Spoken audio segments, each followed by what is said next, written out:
God, ഞാൻ എൻ്റെ ദൈവത്തെ വല്ലാതെ സ്നേഹിക്കുന്നു. അതിന്റെ കാരണം എന്താണെന്നറിയോ? അവനെ നിഷേധിക്കാനുള്ള സ്വാതന്ത്ര്യം പോലും എൻ്റെ ദൈവം എനിക്ക് തന്നിട്ടുണ്ട്. അതുകൊണ്ട് ഐ ലവ് മൈ ഗോഡ് എന്നാണ്. അപ്പൊ എല്ലാവരെയും ബഹുമാനിക്കണം. എല്ലാവരെയും അള്ള ബഹുമാനിച്ചു എന്ന് പറയുമ്പോൾ അതിലാരും പെട്ടിട്ടുണ്ട്? ഇവിടെ കുട്ടികളും പെട്ടിട്ടുണ്ട്. അതുകൊണ്ട് തന്നെ ഈ വിദ്യാഭ്യാസ സൈക്കോളജിയിൽ പറയുന്ന ഒരു കാര്യമുണ്ട്, ഒരിക്കലും കുട്ടികളുടെ നേരെ വിരൽ ചൂണ്ടി നിങ്ങൾ സംസാരിക്കരുത് എന്നാണ്. അത് അധ്യാപകരാണെങ്കിലും ടീച്ചേഴ്സ് ആണെങ്കിലും പാരന്റ്സ് ആണെങ്കിലും ശ്രദ്ധിക്കേണ്ട ഒരു കാര്യം എന്താ? ഒരിക്കലും കുഞ്ഞിന്റെ നേരെ വിരൽ ചൂണ്ടരുത്. നീ അങ്ങനെ ചെയ്തില്ലേടാ എന്നൊരിക്കലും വിരൽ ചൂണ്ടിയിട്ട് കുഞ്ഞിനോട് സംസാരിക്കരുത്. അങ്ങനെ സംസാരിക്കുന്നത് അതിലൂടെ അവിടെ ക്ഷതം സംഭവിക്കുന്നത് അവന്റെ അഭിമാനത്തിനാണ്. അവൻ നാണം കെട്ടു പോവാണ്. അങ്ങനെ നമ്മൾ വിരൽ ചൂണ്ടുന്ന ഒരു കുട്ടി ഒരിക്കലും മാതൃകായോഗ്യനായ കുട്ടി ആവില്ല എന്നാണ് ചൈൽഡ് സൈക്കോളജി പറയുന്ന കാര്യമാണ്. അപ്പൊ നമ്മുടെ കുഞ്ഞിനെ ബഹുമാനിക്കണം എന്നാണ്. ഇപ്പോ വിവാഹത്തെക്കുറിച്ച് പടച്ചറബ് ഖുർആനിൽ പറയുന്നുണ്ട്. സൂറത്തു റൂമിൽ കാണാം, വമിൻ ആയാതിഹി അൻ ഖലഖ ലക്കും മിൻ അൻഫുസികും അസ്വാജ. വമിൻ ആയാതിഹി എന്നാ പറയണേ ഖുർആനില് കല്യാണത്തെക്കുറിച്ച്. കല്യാണം എന്ന് പറഞ്ഞാൽ പടച്ചോന്റെ ദൃഷ്ടാന്താണെന്നാണ്. ഏത്?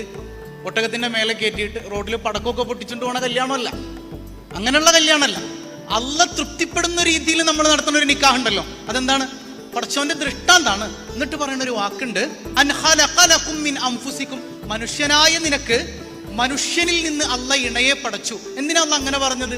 സിമ്പിളാണ്. നിന്റെ ഇണയുണ്ടല്ലോ ഒരു മനുഷ്യനാണ്. മനുഷ്യനായ ഒരാളെ പരിഗണിക്കുക, ആദരിക്കുക എന്ന് പറയുന്നത് ഏതൊരു ലൈഫും മനോഹരമാകാൻ ദാറ്റ്സ് വെരി ഇമ്പോർട്ടൻറ്റ്. അത് വളരെ അത്യാവശ്യം. അപ്പൊ അങ്ങനെ ഭാര്യയെ മനുഷ്യനായി പരിഗണിക്കണം. പരിഗണിക്കാറുണ്ടോ? എല്ലാവരും ഉണ്ടോ? ഉണ്ട്. ഭർത്താവിനെയും മനുഷ്യനായി കാണണം, നമ്മുടെ മക്കളെയും മനുഷ്യനായി പരിഗണിക്കണം. അങ്ങനെ ജീവിക്കുമ്പോഴാണ് ആ ജീവിതം മനോഹരമായി തീരുക എന്നുള്ളതാണ്.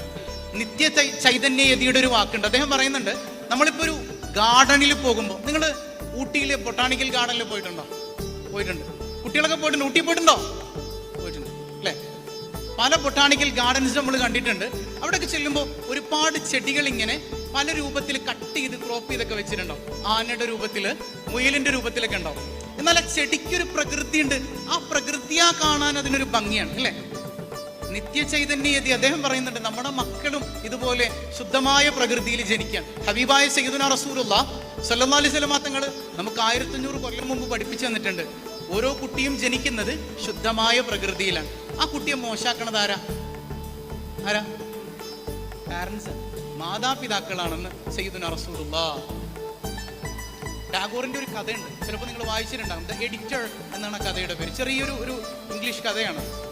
അതില് ഒരു പത്രത്തിൽ എഡിറ്ററായ ഒരു മനുഷ്യൻ, അദ്ദേഹത്തിന്റെ ഭാര്യ മരണപ്പെട്ടു പോകുന്നുണ്ട്. അദ്ദേഹത്തിന് ആകെയുള്ളത് ഒരു പെൺകുട്ടിയാണ്. ഭാര്യ മരിച്ചതിന് ശേഷം അദ്ദേഹത്തിന്റെ എല്ലാ കാര്യങ്ങളും കൈകാര്യം ചെയ്തിരുന്നത് ആ പെൺകുട്ടിയാണ്. അച്ഛന് ഭക്ഷണം ഉണ്ടാക്കി കൊടുക്കുന്നത്, അച്ഛന് ഫുഡൊക്കെ പ്രിപ്പയർ ചെയ്ത്, അതുപോലെ തന്നെ ഡ്രസ്സ് കഴുകി കൊടുക്കുന്നത്, അങ്ങനെ എല്ലാം ചെയ്തിരുന്നത് ആ പെൺകുട്ടിയാണ്. രാത്രിയാകുമ്പോൾ അച്ഛനിങ്ങനെ ഓരോ കാര്യങ്ങളൊക്കെ എഡിറ്റ് ചെയ്തുകൊണ്ടിരിക്കുന്നതിൻ്റെ ഇടയിൽ മോള് വിളിക്കും, ഫുഡൊക്കെ റെഡി ആയിട്ട്. അച്ഛാ എന്ന് വിളിക്കുമ്പോഴേക്കും ഓടിച്ചൊന്ന് ഫുഡ് കഴിക്കും. അങ്ങനെയായിരുന്നു പതിവ്. ഒരു ദിവസം വിളിക്കുന്നുണ്ട്, അച്ഛാ മോളെ വരാട്ടോ, ഒന്ന് വെയിറ്റ് ചെയ്യും. അച്ഛൻ്റെ ഇവിടെ ഒരു കാര്യം ചെയ്തുകൊണ്ടിരിക്കണം. രണ്ടാമത് മോളെ വരാന്നല്ലേ പറഞ്ഞത്. കുറച്ച് കഴിഞ്ഞിട്ട് മൂന്നാമത് വിളിക്കണം, അച്ഛ ഒന്ന് വരുമോ? എടി ഞാൻ നിന്നോട് പറഞ്ഞില്ലേ വരാന്ന്. പിന്നെ കൊച്ചി വിളിച്ചിട്ടില്ല. അങ്ങനെ കുറെ നേരം കഴിഞ്ഞ് മൂപ്പര് എഡിറ്റിംഗ് ഒക്കെ പൂർത്തിയാക്കിയിട്ട് അടുക്കളയിലേക്ക് ചെല്ലാണ്. അവിടെ ചെല്ലുമ്പോൾ തൻ്റെ പ്രിയപ്പെട്ട കുഞ്ഞത തളർന്ന് താഴെ വീണ് കിടപ്പുണ്ട്. ടാഗോറിന്റെ കഥയാണ്. അവള് തൊട്ടു നോക്കുമ്പോഴേക്കും ചുട്ടുപൊള്ളുന്ന പനിയാണ് മോൾക്ക്. ഫുഡ് റെഡിയായിട്ട് വിളിച്ചതല്ല. താനിങ്ങനെ വിറച്ചു നിൽക്കുമ്പോൾ എൻ്റെ അച്ഛൻ എന്നെ ഒന്ന് താങ്ങി പിടിച്ചിരുന്നെങ്കിലെന്ന് ആഗ്രഹിച്ചിട്ട് ആ പൊന്നുമോള് വിളിച്ചതാണ്. ആ മനുഷ്യൻ അവളെ താങ്ങിയെടുത്തിട്ട് ഓടി വന്ന് താൻ എഴുതി വെച്ചിരുന്ന പേപ്പർ മുഴുവൻ കീറി അങ്ങ് തീയിട്ട് കത്തിച്ച് കളയുന്ന കാഴ്ചയാണ് അവിടെ കാണാനുണ്ടായത്. ചിലത് നമ്മൾ തിരിച്ചറിയാതെ പോകുന്ന വാക്കുകളുണ്ട്. നമ്മുടെ മക്കള് വളരെ ഇമ്പോർട്ടൻ്റ് ആണ്. ആ മക്കളുടെ വാക്കുകൾ അവരെ തിരിച്ചറിയണം, അവരെ ചേർത്ത് പിടിക്കണം എന്നാണ്. ഓരോ മനുഷ്യനും അത് ആഗ്രഹിക്കുന്നുണ്ട്. ആസിഡ് ആക്രമണത്തിൽ പരിക്കേറ്റൊരു പെൺകുട്ടി തമിഴ്നാട്ടിലുണ്ടായിരുന്നു. അവളുടെ കല്യാണം കഴിഞ്ഞതാണ്. അപ്പോൾ അവളൊരു ഡോക്ടർ പറഞ്ഞത് ഒരു കാര്യം മാത്രമാണ്, മോളെ നീ ഒരിക്കലും കണ്ണാടിയിൽ നോക്കരുത്. കണ്ണാടിയിൽ നോക്കിക്കഴിഞ്ഞാൽ നിന്റെ മുഴുവൻ കോൺഫിഡൻസും ആ സെക്കൻഡിൽ നഷ്ടപ്പെട്ടു പോകും. അതുകൊണ്ട് ഒരിക്കലും നീ കണ്ണാടിയിൽ നോക്കരുത്. അങ്ങനെ ഏതോ ഒരു സമയത്ത് അവളുടെ ഒരു ആഗ്രഹം, മനുഷ്യനാണല്ലോ, എൻ്റെ മുഖം എങ്ങനെയാണെന്നറിയാനൊരു കൊതി. മൂടിയിട്ടിരുന്ന തുണിയങ്ങ് മാറ്റിയിട്ട് കണ്ണാടിയിലേക്ക് നോക്കുമ്പോൾ അവളിങ്ങനെ ഞെട്ടിത്തരിച്ച് നിന്നു പോവാണ്. രണ്ട് അഴയിൽ ഇങ്ങനെ ഉണക്കാനിട്ടിരിക്കുന്ന 2 തുണിക്കഷ്ണങ്ങൾ പോലെ വികൃതമായ തന്റെ മുഖത്ത് ആ 2 കുഴിയിൽ 2 കണ്ണ് മാത്രം നിൽപ്പുണ്ട്. ബാക്കിയൊക്കെ ആകെ വികൃതമാണ്. അവളിങ്ങനെ അലറിക്കരയാൻ തുടങ്ങി. അപ്പോഴാണ് പിന്നിലൊരു കൈ വന്ന് അവളിങ്ങനെ സ്പർശിക്കുന്നത്. നീ കരയണ്ട, നിനക്ക് ആരുണ്ട്, I am there for you, നിനക്ക് ഞാനുണ്ട്, സ്റ്റിൽ ഐ ലവ് യു, ഞാൻ നിന്നെ വല്ലാതെ സ്നേഹിക്കുന്നു ഇപ്പോഴും. ഇതാരാ പറഞ്ഞത്? ഇവിടെ പ്രിയപ്പെട്ടവനാണ്. ചില വാക്കുകൾക്ക് വലിയ ഇമ്പോർട്ടൻസ് ഉണ്ട്. അത് പറയേണ്ടവരോട് പറയേണ്ട സമയത്ത് പറയണം എന്നുള്ളതാണ്. ആ വിഷയത്തിൽ നമ്മുടെ മക്കളെയും നമ്മൾ വല്ലാതെ ശ്രദ്ധിക്കേണ്ടതുണ്ട്. എന്താ നമ്മുടെ മക്കൾക്ക് കൊടുക്കേണ്ടത്? എന്താ കൊടുക്കേണ്ടത്? നമ്മൾ എന്തൊക്കെ കൊടുക്കും? ഭക്ഷണം കൊടുക്കും, വസ്ത്രം കൊടുക്കും, ഷെൽട്ടർ കൊടുക്കും, ഒക്കെ കൊടുക്കും അല്ലേ? അപ്പൊ ഉമ്മമാരോട് ചോദിച്ചു കഴിഞ്ഞാൽ ചില ഉമ്മമാർ വന്നിട്ടുണ്ട്, എന്താ ഉസ്താദ് എന്തിന്റെ കുറവാ ഞാൻ വെച്ചോ, നല്ല തീറ്റ കൊടുക്കുന്ന, അല്ല കോഴിക്കുഞ്ഞാറ്റാണ് തീറ്റ കൊടുക്കുക. എന്താ നമ്മുടെ മക്കൾക്ക് കൊടുക്കുക? ഇപ്പൊ ഉമ്മമാരോട് ചോദിക്കട്ടെ, ഭക്ഷണം ഉണ്ടാക്കി കൊടുക്കുന്നു എന്ന് പറഞ്ഞാല് ഭക്ഷണം ഉണ്ടാക്കി കൊടുക്കുന്ന ആൾ നമ്മൾ എന്താ പറയാ? ഉമ്മ എന്നാ പറയാ. ഭക്ഷണം ഉണ്ടാക്കി കൊടുക്കുന്ന ആളുടെ പേരെന്താ? എന്താ? കുക്കാണ് അല്ലെ? ഉമ്മയാണോ ഭക്ഷണം ഉണ്ടാക്കി കൊടുക്കുക?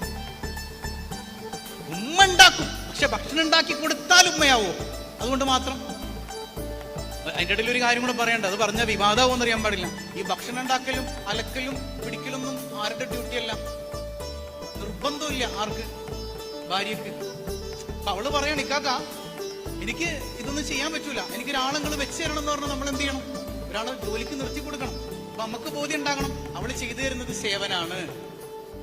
അത് ഇന്ന് പോയി ഇതൊക്കെ നിർത്തിയിട്ട് വീട്ടിൽ ബഹളം ഉണ്ടാക്കാൻ വേണ്ടി പറയല്ല, പരസ്പരം മനസ്സിലാക്കി ജീവിക്കാൻ വേണ്ടി പറയും. അവളുടെ മെയിൻ ഡ്യൂട്ടി എന്താണ്? മക്കൾക്ക്, അതായത് നല്ലൊരു തലമുറയെ വാർത്തെടുക്കാനുള്ള ഉത്തരവാദിത്വം ആർക്കാണ്? ഉമ്മക്കാണ്. ഉമ്മയാണത് കൺട്രോൾ ചെയ്യുന്നത്. ഒരു കുട്ടി മോശമാകുന്നുണ്ടെങ്കിൽ അതിന്റെ ഒരു 90% ഉത്തരവാദിത്വം ആർക്കാണ്? ഉമ്മക്കാണ്. ബാക്കിയെല്ലാം സപ്പോർട്ടും ചെയ്തു കൊടുക്കേണ്ടത് ബാപ്പയുമാണെന്ന്. ബാക്കിയെല്ലാം അടുപ്പിച്ചു കൊടുക്കണം അവൾക്ക്. കുട്ടികളെ ശ്രദ്ധിക്കാനുള്ള അവസരം മാതാപിതാക്കൾക്ക് ഉണ്ടാക്കി കൊടുക്കണം എന്നുള്ളതാണ്. അപ്പൊ ഞാൻ പറഞ്ഞു വന്നു, വെറും ഭക്ഷണം ഉണ്ടാക്കൽ മാത്രമല്ല ഉമ്മയുടെ ഡ്യൂട്ടി എന്നുള്ളതാണ്. കുട്ടികൾക്ക് 3 കാര്യങ്ങൾ നമ്മൾ കൊടുക്കണം. 3 കാര്യങ്ങൾ വളരെ ഇമ്പോർട്ടന്റ് ആണ്. ഒന്ന്, ആ കുട്ടിയുടെ ശാരീരികമായ ആവശ്യങ്ങൾ നിറവേറ്റുക എന്നുള്ളതാണ്. ശാരീരികമായ ആവശ്യങ്ങൾ എന്തൊക്കെയാ? നമുക്കറിയാം, നല്ല ഭക്ഷണം വേണം, നല്ല വസ്ത്രം വേണം അല്ലെ? നമ്മളാൽ കഴിയുന്നതിലേറെ നമ്മളതൊക്കെ കൊടുക്കൂലേ? മറ്റൊന്ന് സുരക്ഷിതത്വമാണ്. സുരക്ഷിതത്വം എന്ന് പറഞ്ഞാല് ശാരീരികമായ സുരക്ഷിതത്വം ഉണ്ട്, മാനസികമായ മെന്റലി ഉള്ള സുരക്ഷിതത്വം ഉണ്ട്. ശാരീരികമായ സുരക്ഷിതത്വം എന്ന് പറഞ്ഞാൽ എന്താ? വെയിൽ കൊള്ളാതെ മഴ കൊള്ളാതെ കയറി കിടക്കാൻ പറ്റിയ വീടാണ്. അത് നമ്മൾ കടം മേടിച്ചിട്ടാണെങ്കിലും കഴിയുന്നതിനപ്പുറം അല്ലേ? നമ്മുടെ കോൺസെപ്റ്റ് ഒക്കെ വെച്ച് വീട് പണിത് വരുമ്പോൾ 800 സ്ക്വയർ ഫീറ്റ് ചിലപ്പോൾ 1800 സ്ക്വയർ ഫീറ്റ് ആവും. എന്നാലും കടം വാങ്ങിയിട്ട് നമ്മൾ പണിത് കൊടുക്കും. പക്ഷേ പ്രശ്നം എവിടെയാണെന്നറിയോ? ഈ ശാരീരികമായ സംരക്ഷണത്തിൽ അല്പം കുറവ് വന്നാലും മക്കളും ബാക്കിയുള്ളവരൊക്കെ ക്ഷമിച്ചോളും, അത് സഹിച്ചോളും. മെന്റലി നമ്മൾ അവരെ വല്ലാതെ ഹരാസ് ചെയ്യുന്നുണ്ട്. മെന്റലി അവരെ പ്രൊട്ടക്ട് ചെയ്യുന്നില്ല. നമ്മുടെ കുട്ടികൾക്ക് മാനസികമായ സംരക്ഷണം മാതാപിതാക്കളിൽ നിന്ന് ലഭിക്കുന്നില്ലെങ്കിൽ ആ കുട്ടിയുടെ വഴിതെറ്റിപ്പോകും, അവൻ അക്രമിയായിത്തീരും. എന്തിനേറെ ഒരുപാട് സൈക്കോളജിക്കലി ആയിട്ടുള്ള ഒരു പഠനമുണ്ട്. കുറ്റവാളികളിലേക്ക് അവരെ കുറിച്ച് ഇങ്ങനെ പഠിക്കുമ്പോൾ, ജയിലിൽ അടക്കപ്പെട്ട വളരെയധികം തീവ്രമായ കുറ്റങ്ങൾ ചെയ്ത ആളുകളുണ്ട്. അവരുടെ ബയോഗ്രഫിയൊക്കെ ഇങ്ങനെ പഠിക്കുന്ന സമയത്ത് നമുക്ക് മനസ്സിലാകുന്നത് അവരുടെ കുടുംബാന്തരീക്ഷം വളരെ മോശമായിരുന്നു. ഒരു കുട്ടി ക്രിമിനൽ ആകുന്നതിൽ ഏറ്റവും വലിയ പങ്ക് വഹിക്കുന്നത് ആരാ? ഒരുപക്ഷെ ചൂടനായ വാപ്പയായിരിക്കാം അല്ലെ? ഭയങ്കര ചൂടനാണ്, മിണ്ടിയ ചൂടാവുന്ന വാപ്പ.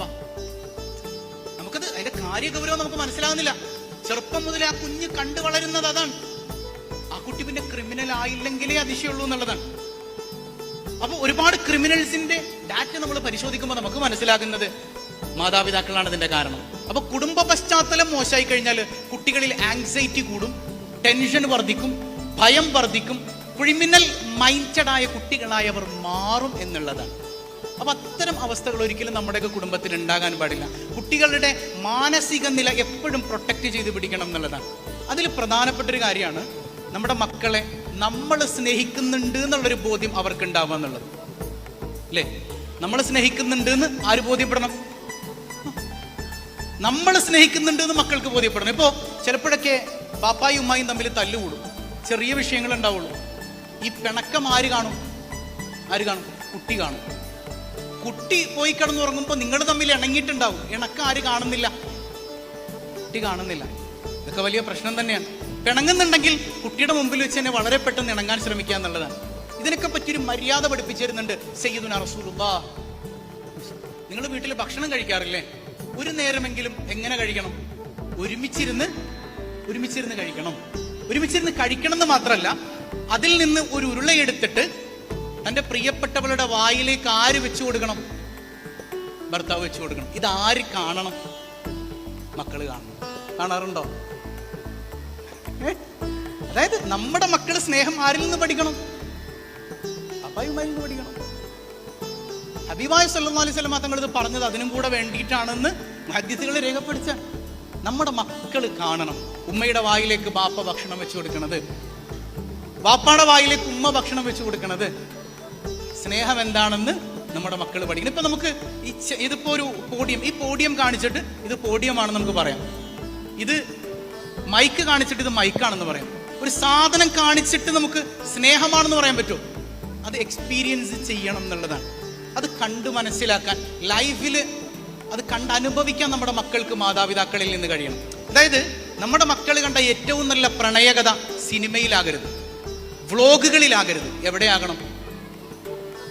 ഏറ്റവും നല്ല പ്രണയകഥ ഏതാന്ന് ചോദിച്ചു കഴിഞ്ഞാൽ ടൈറ്റാനിക് ആണെന്ന് പറയരുത്. ഏതാന്ന് പറയണം? അതെന്റെ വാപ്പിയുടെ ഉമ്മയുടെയും കഥയാണെന്ന് പറയണം. നടക്കുവോ? പിള്ളേരോട് ചോദിച്ചു നോക്കണോ അല്ലെ? നടക്കണം എന്ന്. അങ്ങനെയാണെങ്കിൽ ലൈഫ് മനോഹരാകും. കുട്ടികളുടെ മുമ്പിൽ ഇത്തരം കാര്യങ്ങൾ കുട്ടികൾ കാണാൻ, ഞങ്ങൾ സ്നേഹിക്കുന്നുണ്ട് എന്നുള്ളൊരു ബോധ്യം കുട്ടികളിൽ ഉണ്ടാക്കിയെടുക്കാൻ നമ്മൾ ശ്രമിക്കണം എന്നുള്ളതാണ്. റോണ്ടി പോഷ് എന്ന് പറയുന്ന ഒരു മനുഷ്യനുണ്ട്. നിങ്ങൾ കേട്ടിട്ടുണ്ടോ റോണ്ടി പോഷിനെ കുറിച്ച്? 10ലധികം ട്യൂമർ ആ മനുഷ്യന്റെ ശരീരത്തുണ്ടായിരുന്നു. 10ലധികം ട്യൂമർ. 47 വയസ്സുവരെ ആ മനുഷ്യൻ ജീവിച്ചിട്ടുള്ളൂ. വലിയ സയന്റിസ്റ്റ് ആയിരുന്നു, യൂണിവേഴ്സിറ്റിയിലെ ലെക്ചറായിരുന്നു. അപ്പൊ അദ്ദേഹം വിരമിക്കുന്ന സമയത്ത് അദ്ദേഹത്തിന്റെ ഒരു സ്പീച്ച് ഉണ്ട്, ദ ലാസ്റ്റ് ലെക്ചർ എന്ന് യൂട്യൂബിൽ സെർച്ച് ചെയ്ത് നോക്കി നിങ്ങൾക്ക് കാണാൻ പറ്റും. ആ സമയത്ത് തന്നെ ലൈവായിട്ട് ലക്ഷക്കണക്കിന് ആളുകൾ കണ്ട ലെക്ചറാണ് റോണ്ടി പോഷിൻ്റെ. അദ്ദേഹം പറയുന്നുണ്ട്, ഞാൻ വേഗം മരിക്കുന്ന ഡോക്ടേഴ്സൊക്കെ പറഞ്ഞിട്ടുണ്ട്, ഇനി അധികം നാൾ ഞാൻ ഉണ്ടാവില്ല എന്നൊക്കെ പറഞ്ഞിട്ട് അദ്ദേഹം പറയുന്നത് കുടുംബവുമായി ബന്ധപ്പെട്ട ചില കാര്യങ്ങളാണ്. അദ്ദേഹം പറയുന്നുണ്ട്, എൻ്റെ മോള് വളർന്ന് വലുതാകുമ്പോൾ അവൾക്ക് മനസ്സിലാകും ഈ ലോകത്ത് അവളെ ഏറ്റവും കൂടുതൽ സ്നേഹിച്ച ആദ്യത്തെ പുരുഷൻ അവളുടെ അച്ഛനാണ് എന്ന്. പറഞ്ഞ മനസ്സിലാവുന്നുണ്ടോ? എൻ്റെ മകള് വളർന്നു വലുതാകുമ്പോൾ അവൾക്ക് മനസ്സിലാകും ഈ ലോകത്ത് അവളെ ഏറ്റവും കൂടുതൽ സ്നേഹിച്ചത് അവളുടെ അച്ഛനാണ് എന്ന്. എൻ്റെ മക്കൾ ഭാഗ്യവതികളാണ്, ഭാഗ്യവാന്മാരാണ്. കാരണം അവർക്ക് ലഭിച്ച മാതാപിതാക്കൾ ലോകത്തൊരു മാതാപിതാക്കളും മക്കളെ സ്നേഹിക്കാത്തതുപോലെ അവരെ സ്നേഹിച്ചിട്ടുണ്ട്. എൻ്റെ ഭാര്യ, അവൾ ഭാഗ്യവതിയാണ്. ഒരിക്കലും അവളെ ചതിച്ചിട്ടില്ലാത്തൊരു ഭർത്താവിനെ അവൾക്ക് ലഭിച്ചിട്ടുണ്ട്. പറയാൻ പറ്റോ? ഈ സമയത്ത് ഭാര്യ ഓടി വരുന്നുണ്ട് സ്റ്റേജിലേക്ക്. അവള് പറയുന്നുണ്ട്, പ്ലീസ് ഡോണ്ട് ഡൈ ഹണി, അങ്ങേക്ക് മരിക്കാതിരുന്നൂടെ. വളരെ മനോഹരമായ ഒരു സ്പീച്ചാണത്. അതായത് ഒരു മനുഷ്യൻ മരിക്കുന്നതിന് തൊട്ട് മുമ്പ് നടത്തുന്ന ഒരു സ്പീച്ച് പോലും കുടുംബത്തെ കുറിച്ചാണ്. അത്രമേൽ കുടുംബത്തെ, തന്റെ സന്താനങ്ങളെ നെഞ്ചോട് ചേർത്ത് പിടിച്ച ഒരു മനുഷ്യൻ. അപ്പൊ ഞാൻ പറഞ്ഞല്ലോ, മക്കളുടെ മാനസിക ആരോഗ്യം വളരെ വളരെ ഇമ്പോർട്ടന്റ് ആണ്. അതായത് നമ്മുടെ സ്നേഹവും നമ്മുടെ പരിലാളനകളും നമ്മുടെ മാപ്പ് കൊടുക്കലും ഒക്കെ മക്കള് കാണണം എന്നുള്ളതാണ്. അതായത് കുട്ടികൾ വലുതാകുമ്പോൾ പറയണം, ഞങ്ങളുടെ വീട്ടില് നല്ല ഫുഡൊന്നും എപ്പോഴും ലഭിച്ചിരുന്നില്ല, ആഗ്രഹിക്കുന്ന ഡ്രസ്സൊന്നും എപ്പോഴും ധരിക്കാൻ പറ്റിയിരുന്നില്ല, പക്ഷെ ഞങ്ങളുടെ വീട് ഒരു സ്വർഗമായിരുന്നു. ബാപ്പയുടെ പരിലാളനകളും ഉമ്മയുടെ ചേർത്ത് പിടിക്കലും മാപ്പ് കൊടുക്കലും ഒക്കെ കണ്ടു വളർന്ന മക്കളാണെങ്കിൽ ആ ലൈഫ് എത്ര മനോഹരായിരിക്കും. സയ്യിദുന യൂസുഫ് നബി അലൈഹിസ്സലാം അല്ലെ, യൂസുഫ് നബിയെ കുറിച്ച് ഖുർആനിൽ ഇങ്ങനെ ഒരു കഥ, ഏറ്റവും മനോഹരമായ കഥയായിട്ട് ഖുർആൻ വിവരിക്കുന്നുണ്ട്. എന്നാൽ യൂസുഫിന്റെ ചരിത്രം ബൈബിൾ കുറച്ചുകൂടെ എക്സ്റ്റെൻഡ് ചെയ്ത് പറയുന്നുണ്ട്. അതിൽ യൂസുഫ് നബിക്ക് ഒരു കുഞ്ഞ് ജനിക്കുന്നുണ്ട്. ആ കുഞ്ഞിന്റെ പേരെന്താണെന്നറിയോ? ജോസഫ് ആ കുഞ്ഞിന് പേര് വെക്കുന്നത് മനേസാഹ് എന്നാണ്. മനേസാഹ് എന്ന് ഹീബ്രു ഭാഷയിൽ പറഞ്ഞാൽ സാരല്ല, കോട്ടയെന്ന് സാരല്ല എന്ന് പറഞ്ഞാല് ഈ കുഞ്ഞ് വളർന്നു വലുതാകുമ്പോ ആളുകൾ പറയും, മോനെ നിന്റെ മൂത്താപ്പന്മാരുണ്ടല്ലോ, നിന്റെ വാപ്പാനെ കൊണ്ടുപോയി പൊട്ടക്കിണറ്റിലിട്ട ടീമാ, അമ്മാരോട് മിണ്ടാൻ നിൽക്കണ്ട, അവിടെ പ്രശ്നം ഉണ്ടാക്കാൻ നാട്ടുകാർ വരും, കുടുംബക്കാർ വരും. അപ്പൊ മോൻ എന്ത് ചെയ്യണം? മോന്റെ സ്വന്തം പേര് ഓർമ്മിക്കണം. എന്താ പേര്? മനേസാ. സാരല്ല ഒക്കെ വിട്ടേക്ക്, പോട്ടെ, എന്റെ മൂത്താപ്പന്മാരല്ലേ, അവരൊക്കെ അത് പൊരുത്തപ്പെട്ട വിഷയമാണ്, ഒക്കെ റെഡി ആയിട്ടുണ്ട്. അത് ക്ലിയർ ആയോ? അപ്പൊ നമ്മുടെ കുഞ്ഞുങ്ങളിൽ അത്തരം ഒരു ലൈഫ് ഉണ്ടാക്കിയെടുക്കാൻ നമുക്ക് കഴിയണം. അല്ലാഹു റബ്ബുൽ ആലമീൻ തൗഫീഖ് നൽകുമാറാകട്ടെ. കാരണം ഞാന് ഒരു മസ്ലഹത്ത് ചർച്ചയ്ക്ക് പോയി. അപ്പൊ അവിടെ സംഭവം എന്താന്ന് വെച്ചാൽ ഒരു ഡിവോഴ്സ് കേസാണ്. ഒരു വക്കീൽ നോട്ടീസ് അയച്ചിട്ടുണ്ട് ഭർത്താവ് ഭാര്യക്ക്. ഇടയ്ക്ക് കൊച്ചു പിണക്കങ്ങളുണ്ട്. ഈ വക്കീൽ നോട്ടീസ് അയക്കാനുണ്ടായ കാരണം എന്താണെന്നറിയോ? സാധാരണ നമ്മൾ കൊമേഡി ആയിട്ടൊക്കെ പറയുന്ന ചില കാര്യങ്ങൾ അവിടെ സംഭവിച്ചു എന്നുള്ളതാണ്. ചിക്കൻ കറിക്ക് എരിവ് കൂടിയപ്പോൾ മൂപ്പര് വക്കീൽ നോട്ടീസ് അയച്ചു. ചിന്തിച്ചു, അങ്ങനെയൊക്കെ നടക്കുമോ നമ്മൾ ചിന്തിക്കും. പക്ഷെ ഞാനിത് കണ്ടിട്ട് ഒരുപാട് പടച്ചോൻ ഇങ്ങനെ മനുഷ്യരുണ്ടോ എന്ന് ചിന്തിച്ചിട്ടുണ്ട്. വേറെ ഒരുപാട് കാരണങ്ങൾ അതിന്റെ പിന്നിലുണ്ടാവും. പക്ഷെ മൂപ്പർക്ക് ദേഷ്യം വന്നത് എപ്പോഴാ? അവള് നല്ല ചിക്കൻ കറി ഉണ്ടാക്കി തന്നില്ല, ചിക്കൻ കറിക്ക് എരിവ് കൂടിയപ്പോ വക്കീലിന്റെ അടുത്ത് പോയിട്ട് ഡിവോഴ്സ് നോട്ടീസ് അയക്കാൻ. ചിന്തിച്ചു നോക്കി. അപ്പൊ സാരമില്ല എന്ന് നമ്മൾ പറയുന്നത് കേൾക്കാൻ കാത്തിരിക്കുന്ന ഒരുപാട് ആളുകളുണ്ട്. അപ്പൊ നമ്മുടെ പിണക്കങ്ങളൊക്കെ മക്കൾ കാണുന്നുണ്ട്. ഇണക്കവും മക്കൾ കണ്ടാൽ ആ മക്കളുടെ മനസ്സിൽ ഒരിക്കലും ആങ്സൈറ്റി ഉണ്ടാവില്ല, ടെൻഷൻ വർദ്ധിക്കില്ല, നല്ല ക്ലിയർ ആയ ഹൃദയം അവർക്ക് ലഭിക്കും എന്നുള്ളതാണ്. അപ്പൊ അത്തരം അവസരങ്ങൾ നമ്മുടെ മക്കൾക്ക് ഉണ്ടാക്കി കൊടുക്കണം. അള്ളാഹു അതിന് തൗഫീക്ക് നൽകി അനുഗ്രഹിക്കുമാറാകട്ടെ. മറ്റൊന്ന്, ഇപ്പൊ പല കാര്യങ്ങളിലും നമുക്ക് ഒരുപാട് സ്ട്രെയിൻ ചെയ്യേണ്ടി വരുന്നില്ല. ഇപ്പൊ എന്റെ മോളിവിടെ ZQ പഠിക്കുന്നുണ്ട്. ഞാൻ ഒരുപാട് ഇങ്ങനെ അന്വേഷിച്ചു ഏത് സ്കൂളിൽ ആക്കണം എന്നുള്ളൊരു കൺഫ്യൂഷനിലായിരുന്നു. അവസാനം അൽഹംദുലില്ലാ ഒരുപാട് പോയിന്റ്സുകൾ വെച്ച് നോക്കിയപ്പോ ZQ ആണ് ബെറ്റർ എന്ന് തോന്നി കൊണ്ടുവന്നാക്കി. ഒരുപാട് മാറ്റങ്ങൾ എന്റെ കുട്ടിയുടെ ലൈഫിൽ ഉണ്ടായിട്ടുണ്ട്. അൽഹംദുലില്ലാ. അല്ലാഹു നല്ല സ്വാലിഹത്തായ മോളാക്കട്ടെ. ഞങ്ങളൊക്കെ ദ്വാരക്കാം നമ്മുടെ മക്കളെല്ലാവരെയും അല്ലാഹു സ്വാലിഹ്യങ്ങളിൽ ഉൾപ്പെടുത്തട്ടെ.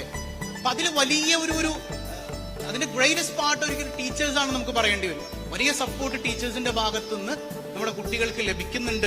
അതൊരു പരിധിവരെ നമുക്ക് ആശ്വാസവുമാണ്, അല്ലെ? ഒരു പരിധിവരെ പല കാര്യങ്ങളും നമ്മൾ പറഞ്ഞു കൊടുത്താൽ ചിലപ്പോൾ കുട്ടികൾ ചെയ്യണമെന്നില്ല. ടീച്ചേഴ്സിന്റെ ഒരു സപ്പോർട്ട് അവിടെ വല്ലാതെ ലഭിക്കുന്നുണ്ട്. അള്ളാഹു അത് ഭംഗിയായി ലഭിക്കുന്ന രീതിയിൽ നിലനിർത്തുമാറാകട്ടെ. അപ്പൊ ഞാൻ പറഞ്ഞു, മറ്റൊരു വിഷയം കുട്ടികൾക്ക് വേണ്ടത് ട്രസ്റ്റ് ആണ്. ട്രസ്റ്റ്, വിശ്വാസം. കുട്ടിയെ വിശ്വസിക്കുക. എന്റെ വാപ്പിക്കും ഉമ്മയ്ക്കും എന്നെ വിശ്വാസമാണ് എന്നുള്ളൊരു തോന്നലുണ്ടാകണം. അതായത് ഇപ്പൊ ഒരു ചെറിയ കുട്ടി കടയിൽ പോയിട്ട് വരാൻ, ബാക്കി പൈസ ഇവിടെ ഉമ്മി അത് താഴെ വീണുപോയി. നമ്മളെന്ത് പറയും? നോണ പറയല്ലേടാ, നീ മിഠായി വാങ്ങി കഴിച്ചില്ലേ? അപ്പൊ കടയിൽ പോണ കുട്ടികളെ കുറവാണ്. എന്നാലും ഈ ഉൾപ്രദേശങ്ങളിലൊക്കെ ഉണ്ട്. ഒരിക്കലും അങ്ങനെ പറയരുതെന്നാണ് സൈക്കോളജി പറയുന്നത്. ചിലപ്പോ ആ കുട്ടി എടുത്തിട്ടില്ലെങ്കിലും, ചിലപ്പോൾ എടുത്തതായിരിക്കാം, മിഠായി വാങ്ങിയിട്ടുണ്ടാകാം. കുഞ്ഞു കുട്ടിയാണെങ്കിൽ ചെറിയ ഈ വലിയ 18-20 വയസ്സായ കുട്ടികളെ കുറിച്ചല്ല ഞാനീ പറയണത്. ചെറിയ തെറ്റുകൾ അവരെന്തെങ്കിലുമൊക്കെ പറയുമ്പോഴത്തേക്ക് അവരെ വല്ലാതെ ക്രോസ് ചെയ്യരുത്. ചിലപ്പോൾ ആ തെറ്റ് അവർ ചെയ്തിട്ടില്ലെങ്കിൽ അവർ ഒരു കാര്യം മനസ്സിലാക്കും, ആരോടും കളവ് പറയാം. രക്ഷപ്പെടാൻ വേണ്ടി നമുക്ക് എങ്ങനെയും കളവ് പറയാമെന്നൊരു ബോധ്യത്തിലേക്ക് നമ്മുടെ മക്കൾ എത്തുന്നുള്ളതാണ്. ചെറുപ്പം മുതലേ നമ്മുടെ കുട്ടിക്ക് ധൈര്യം കൊടുക്കണം. വാപ്പി അടിക്കൂല, വാപ്പി ചീത്ത പറയില്ല, മോൻ എന്തേ പറയാൻ പാടുള്ളൂ. അതിൽ നമ്മള് സയ്യിദി അബ്ദുൽ ഖാദിർ ജീലാനി റളിയല്ലാഹു അൻഹു ജീവിതത്തിൽ പഠിച്ചതില്ലേ? കളവ് പറയല്ല എന്നും ചൊന്നാരെ കള്ളന്റെ കയ്യില് പൊന്ന് കൊടുത്തോവർ ബിൽ കുതുബി റബ്ബാനി വൽ ഗൗസി സമദാനി നജ്ജീനാ മിൻ കുല്ലി ആഫാതി യാ അല്ലാഹ്. എന്തുകൊണ്ടാണ് ആ കുഞ്ഞായിരുന്ന അബ്ദുൽ ഖാദർ എന്ന് പറയുന്ന കുട്ടി അത്ര വലിയ സത്യസന്ധനായി തീരുന്നത്? ആരുടെ പ്രേരണയാണ്? ആരുടെ സപ്പോർട്ടാണത്? ഉമ്മയുടേതാണെന്നാണ്. അത്തരം ഉമ്മമാരായി നമ്മൾ മാറാം. അപ്പൊ നമ്മുടെ കുഞ്ഞുങ്ങളെ ട്രസ്റ്റ് ചെയ്യാന്ന് പറഞ്ഞാല് ഒരുപാട് വലിയ കുട്ടികളെ കുറിച്ചല്ല ഞാൻ പറയുന്നത്. അതായത് ചില ആളുകൾ നമ്മുടെ കുട്ടികളെ കുറിച്ച് എന്ന് പറയും, അതേക്കാം നിങ്ങളുടെ കുട്ടി അവിടെ മറ്റേ മോശമായ കമ്പനിയോടൊപ്പം കൂടി വെള്ളം അടിക്കുന്നുണ്ടല്ലോ, എന്റെ പിള്ളേന്ന് അങ്ങനെ ചെയ്യൂല, നിങ്ങളൊന്നാണ് പറയാണ്. അങ്ങനെ പറഞ്ഞ് അപകടത്തിൽപ്പെട്ട മാതാപിതാക്കളുണ്ട്. ഞാൻ ആ വലിയ കുട്ടികളെ കുറിച്ചല്ല പറയുന്നത്, ചെറിയ കുട്ടികളെ കുറിച്ചാണ്. അമിതമായ ഫോൺ ഉപയോഗം വലിയ ആപത്താണ്. നമ്മൾ ട്രസ്റ്റ് ചെയ്ത് കുട്ടികളെ ഏൽപ്പിക്കാറുണ്ട്. അപ്പോ ഞാനൊരിക്കലേ രാത്രി ഒരു 12 മണിയെ കഴിഞ്ഞപ്പോഴത്തേക്കും ഒരാളെന്നെ വിളിക്കുകയാണ്. എന്നെ വിളിച്ചിട്ട് പറഞ്ഞു, ഉസ്താദ് എന്റെ മോൻ ഒളിച്ചോടിപ്പോയി എന്ന് പറഞ്ഞു. നമ്മുടെ ബ്ലോഗ് കാണുന്ന ആരെങ്കിലൊക്കെ ഉണ്ടോ? ചിലപ്പോൾ കേട്ടിട്ടുണ്ടോ നിങ്ങൾ സ്റ്റോറി? ഞാൻ പറഞ്ഞിട്ടുണ്ട്. നമ്മുടെ കാക്കനാട് ഭാഗത്തുള്ളൊരു മനുഷ്യനാണ്, കറക്റ്റ് സ്പോട്ട് ഞാൻ പറയുന്നില്ല. ഉസ്താദ് ഒന്ന് വീട് വരെ വരണം എന്ന് പറഞ്ഞു. രാത്രി 12 മണിക്ക് വിളിച്ചിട്ടാ പറയണേ. അപ്പൊ ഞാൻ വേഗം ചെന്നു. മകൻ ഓടിപ്പോയി എന്ന് പറഞ്ഞു. ഈ കുട്ടി എന്ന് പറഞ്ഞാല് 10ാം ക്ലാസ് വരെ കൃത്യമായിട്ട് സുബഹിക്ക് ജമാഅത്തിന് എത്തുന്ന കുട്ടിയായിരുന്നു. തഹജ്ജുദ് ഒഴിവാക്കാത്ത മോനായിരുന്നു. നല്ല കൂട്ടുകെട്ടുകൾ മാത്രം. അവൻ 10th സ്കൂളിൽ പഠിച്ചിരുന്നപ്പോഴും ഉസ്താദിന്റെ അടുത്ത് പോയിട്ട് കൃത്യമായി കിതാബുകൾ ഓതിയിരുന്നൊരു കുട്ടിയായിരുന്നു. വീട്ടിൽ നിന്ന് മദ്രസയിലേക്ക് പോയിട്ട് പഠിക്കുമായിരുന്നു. പെട്ടെന്ന് ഒളിച്ചോടി പോകുമ്പോ അവൻ +1 കഴിഞ്ഞിട്ടുണ്ട്, +2ലാണ്. അപ്പൊ ഞാനിങ്ങനെ ഇവൻ 10th കഴിഞ്ഞ സമയത്ത് അവന്റെ മാതാവിനോട് പറഞ്ഞിരുന്നൊരു കാര്യമുണ്ട്. ഈ 10th കഴിഞ്ഞ സമയത്ത് അവന്റെ ഉമ്മ എന്നോട് പറഞ്ഞു, ഉസ്താദ് ഞാൻ അവനൊരു ഫോണ് സമ്മാനമായിട്ട് കൊടുക്കാൻ പോവാണ്. ഞാൻ പറഞ്ഞു, ഇപ്പൊ അതിന്റെ ആവശ്യമുണ്ടോ? അവന് വീട്ടിലെ ആവശ്യത്തിന് ഉപയോഗിക്കാനുള്ള ഫോണൊക്കെ ഉണ്ടല്ലോ.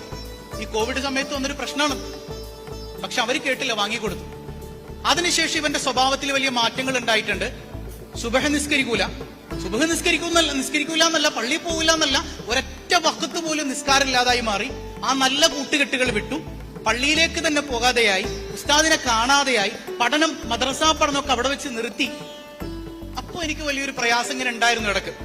അപ്പൊ ഇവനിങ്ങനെ പോയി എന്ന് പറഞ്ഞപ്പോ ഇവന്റെ ഫോണും കൊണ്ടുപോയി എന്ന് ചോദിച്ചു. ഇല്ല, ഫോൺ കൊണ്ടുപോയിട്ടില്ല, ഫോൺ അവിടെ ഉണ്ട്. ഞാൻ പറഞ്ഞ ഫോൺ എനിക്കൊന്ന് തരുമോ? ഞാൻ വലിയ കാര്യത്തിൽ നോക്കുമ്പോ ഫേസ്ബുക്കും വാട്സപ്പും ഇൻസ്റ്റഗ്രാമും എല്ലാം ഡിലീറ്റ് ചെയ്തിട്ടുണ്ട്, എല്ലാ അക്കൗണ്ടും ഡിലീറ്റ് ചെയ്തിട്ടുണ്ട്. കുറച്ചനെ പ്രതീക്ഷയൊക്കെ പോയല്ലോ, ഇനിയിപ്പോ എന്ത് ചെയ്യും? ഞാൻ വേഗം ക്രോം ബ്രൗസർ എടുത്ത് നോക്കുമ്പോ ഹിസ്റ്ററി ഡിലീറ്റ് ചെയ്തിട്ടില്ല. അത് കണ്ടപ്പോഴേക്കും വല്ലാഹി ഞെട്ടിപ്പോയി. ആ ഉമ്മാനോട് അത് പറഞ്ഞിരുന്നെങ്കിൽ അവരപ്പ ആത്മഹത്യ ചെയ്തേനെ. ഞാൻ വാപ്പാനെ വിളിച്ചുകൊണ്ട് പോയിട്ട് പതിയെ കാണിച്ചു കൊടുത്തു ഹിസ്റ്ററി. ആ മനുഷ്യൻ പൊട്ടിക്കരഞ്ഞു, നെഞ്ചു പൊട്ടിക്കരഞ്ഞു. കാരണം അതിലവൻ സെർച്ച് ചെയ്തത് ഇവിടെ എനിക്ക് പറയാൻ പറ്റാത്ത കാര്യങ്ങളാണ്. സ്വന്തം ഉമ്മയെ കുറിച്ച് പോലും അവൻ അങ്ങനെ എഴുതി വെച്ചിട്ടുണ്ട് എന്നുള്ളതാണ് അതിന്റെ. അപ്പൊ സ്വന്തം ഉമ്മയും പെങ്ങളും പോലും 10ാം ക്ലാസ്സിൽ +1 പഠിക്കുന്ന ഒരു കുട്ടിയുടെ അടുക്കൽ സുരക്ഷിതരല്ലാതെയായി തീർന്നത് ആ ഒരു കേവലം ഫോണിന്റെ ഉപയോഗം കൊണ്ടാണ്. ആ ഫോണിന്റെ ഉപയോഗം എങ്ങനെ കൈകാര്യം ചെയ്യണമെന്നത് മാതാപിതാക്കൾക്ക് അറിയാതെ പോയി. എന്റെ കുട്ടി അങ്ങനെയൊന്നും ചെയ്യൂല എന്ന് ഓവർ ട്രസ്റ്റ് ചെയ്തത് കൊണ്ടാണ്. അതാണ് ഞാൻ പറഞ്ഞത്, കുഞ്ഞുങ്ങളെ നമ്മൾ ട്രസ്റ്റ് ചെയ്യണം, വലിയ കുട്ടികളെ ട്രസ്റ്റ് ചെയ്യണ്ടെന്നല്ല, കണ്ണടച്ച് വിശ്വസിക്കാതിരിക്കുക എന്നുള്ളതാണ്. കണ്ണടച്ച് വിശ്വസിക്കരുത്. അവർക്ക് എന്റെ വാപ്പാക്ക് എന്റെ വിശ്വാസമാണെന്ന് തോന്നുകയും വേണം. എന്ന കാര്യങ്ങളൊക്കെ നമ്മൾ കൈകാര്യം ചെയ്ത് അന്വേഷിച്ച് പോവുകയും വേണം എന്നുള്ളതാണ്. അപ്പൊ ചെറിയ കുട്ടികളുടെ കാര്യത്തിൽ കൂടുതൽ ശ്രദ്ധ കൊടുക്കുക. അവരെ നമ്മൾ വിശ്വസിക്കുന്നുണ്ട് എന്നുള്ളൊരു തോന്നൽ അവർക്കുണ്ടെങ്കിൽ അവർ സത്യസന്ധരായി മാറും എന്നുള്ളതാണ്. അല്ലാഹു നമ്മുടെ പൊന്നുമക്കളെ സ്വാലിഹീങ്ങളിൽ പെടുത്തി അനുഗ്രഹിക്കുമാറാകട്ടെ. അപ്പൊ ഞാനതിൽ ചുരുക്കാണ്. ഒരൊറ്റ കാര്യം മാത്രം, നമ്മുടെ മക്കളെ വളരെയധികം നമ്മുടെ സപ്പോർട്ട് ആഗ്രഹിക്കുന്നുണ്ട്. 2 കുട്ടികളുടെ സ്റ്റോറി പറഞ്ഞിട്ട് നിർത്തുകയാണ്. വിതിൻ 2 മിനിറ്റ്സ്, 2 മിനിറ്റിൽ നിർത്തുകയാണ്. ഒരു കുട്ടി ഉണ്ടായിരുന്നു, ബെഞ്ചമിൻ എന്നാണ് കുട്ടിയുടെ പേര്. ബെഞ്ചമിന്റെ അച്ഛൻ മരിച്ചുപോയി, അമ്മയാണ് കഷ്ടപ്പെട്ട് വളർത്തിയത്. വീടൊക്കെ വൈറ്റ് വാഷ് ചെയ്ത് വാൾപേപ്പറൊക്കെ ഒട്ടിച്ച് മനോഹരാക്കി. അപ്പൊ അമ്മ പറയുന്നുണ്ട്, മോനെ നീ നിന്റെ പെങ്ങള് സാലിമോളൊന്ന് നോക്കിക്കൊള്ളണം, അമ്മ കടയിൽ പോയിട്ട് വരാം. അപ്പൊ അമ്മ കടയിൽ പോയ സമയത്ത് ബെഞ്ചമിൻ ഇങ്ങനെ കുറെ നേരം നോക്കിയിരുന്നു സാലിമോളെ. പക്ഷെ അവന് ബോറടിച്ചപ്പോ അമ്മ വൈറ്റ് വാഷ് ചെയ്യാൻ ഉപയോഗിച്ചിരുന്ന ആ ബ്രഷൊക്കെ എടുത്തിട്ട് ചുമരിൽ എന്തോ ഇങ്ങനെ വരച്ചിട്ടു. അപ്പോ ഇത് കണ്ടുകൊണ്ട് അമ്മ വരികയാണ്. നമുക്ക് ഭയങ്കര ദേഷ്യവും സങ്കടമൊക്കെ വന്നു. ഇല്ലാത്ത പണം ഉണ്ടാക്കിയിട്ട് തന്റെ മക്കളെ നോക്കാൻ വേണ്ടി കഷ്ടപ്പെടുന്ന ഞാന് ഈ വീടൊന്ന് മനോഹരാക്കിയിട്ട് അവനതാകെ വൃത്തികേടാക്കിയല്ലോ എന്ന് ചിന്തിച്ച് ഓടി വരുമ്പോണ്ട് ആ അടിക്കാനെടുത്ത വടി ഇങ്ങനെ കയ്യിൽ നിന്ന് താഴെ ഇട്ടിട്ട് അമ്മ ഇങ്ങനെ നോക്കുന്നുണ്ട്. അവിടെ എന്തോ ഒരു രൂപം പോലെ വരച്ചു വെച്ചിട്ടുണ്ട്, ഒരു കുഞ്ഞിന്റെ രൂപം. അപ്പൊ അമ്മ ചോദിച്ചൊരു ചോദ്യമുണ്ട്, മോനെ ഇത് നമ്മുടെ സാലിമോളല്ലേ? ഈ ചോദ്യം അവനെ വല്ലാതെ സന്തോഷിപ്പിച്ചു എന്നുള്ളതാണ്. ചേർത്ത് പിടിച്ച് ഒരു ചുംബനം കൊടുത്തു. ഈ വരക്കാൻ ഇഷ്ടമില്ലാതിരുന്ന ബെഞ്ചമിൻ എന്ന് പറയുന്ന ഈ കുട്ടി പിന്നീട് ആരായെന്നറിയോ? ലോകം അറിയപ്പെട്ട ചിത്രകാരനായ ബെഞ്ചമിൻ വെസ്റ്റ് ആയി തീർന്നു. ഏത്? അമ്മയുടെ ഒരു വാക്കുകൊണ്ട്. അദ്ദേഹത്തിന്റെ ഓട്ടോബയോഗ്രഫിയിൽ അദ്ദേഹം പറയുന്നുണ്ട്, എന്റെ അമ്മയുടെ ചുംബനം എന്നെ ചിത്രകാരനാക്കി എന്നുള്ളതാണ്.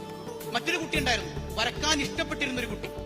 ആ കുട്ടി ഇങ്ങനെ ചുമരൊക്കെ വരച്ചിടും. അച്ഛന് വല്ലാതെ ചൂടാകുമായിരുന്നു. അച്ഛന് ഭയങ്കര ചൂടനാണ്, വല്ലാതെ ദേഷ്യപ്പെടും.